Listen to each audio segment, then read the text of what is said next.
Looking at some division properties of exponents, the first thing we want to look at is the quotient of powers. With the quotient of powers, if we have the same base, and I know that m has too many humps, if we have the same base, then we're going to subtract the power.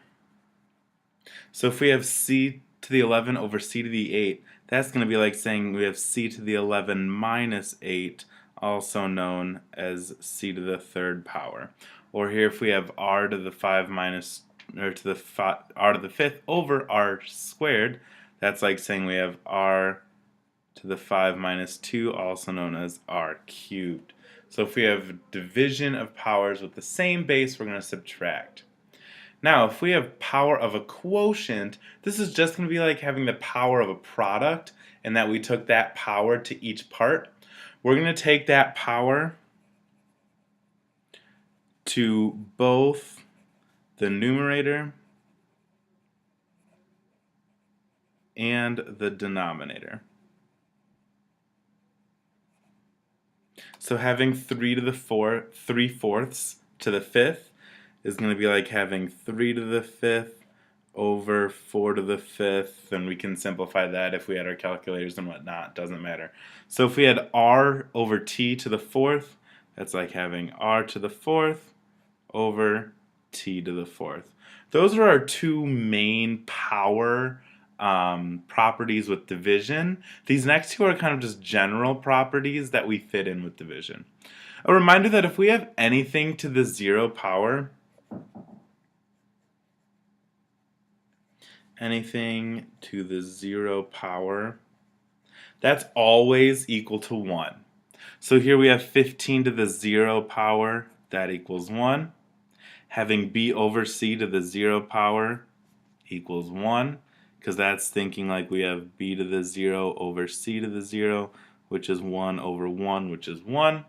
And again, having 2/7 to the 0 power, that's like having 2 to the 0 over 7 to the 0, which is like 1 over 1, which is 1.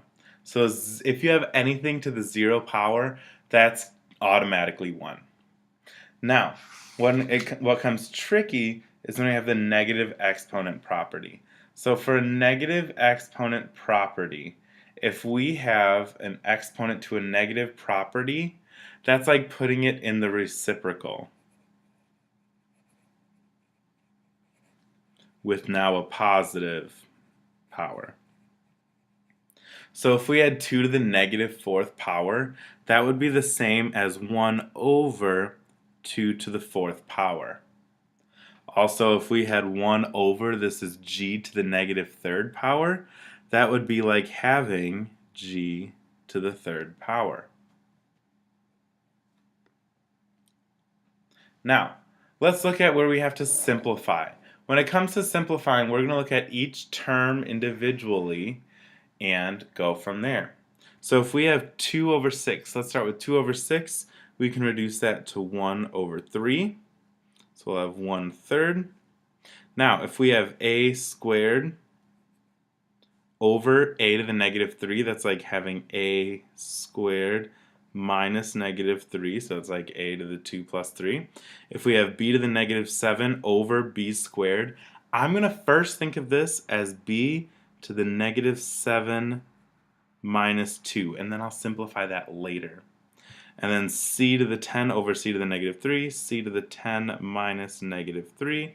So I go to simplify, and I have 1/3, now a to the 5th, b to the negative 9th, c to the 13th.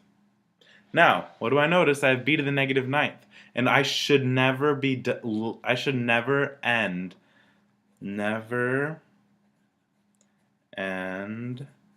with negative exponents. Never end with negative exponents. So I'm going to take that b to the negative 9 and just that b to the negative 9 and do its reciprocal.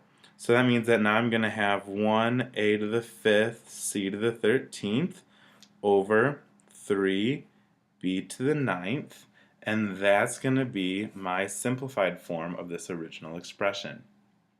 I can even erase out this 1 and just have a to the 5th, c to the 13th over 3b to the 9th. Now for our practice problems, we're on page 951 in the textbook, 3 through 42 multiples of 3. And our directions are to simplify and assume that no denominator equals 0, and we should always end with positive exponents. So number 3 looks like we have m to the 6th, r to the 5th, p to the 3rd, over m to the 5th, r to the 2nd, p to the 3rd. So I'm going to take each term, each base by itself. So I'm going to take m to the 6 minus 5, r to the 5 minus 2, and p to the 3 minus 3. And I know that that's going to be equal to m to the 1, r to the 3, and p to the 0. Well, what do we know about p to the 0? We know that that itself is 1, so I'm just going to be left with mr cubed.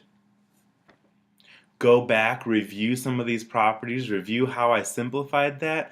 Come prepared with questions tomorrow.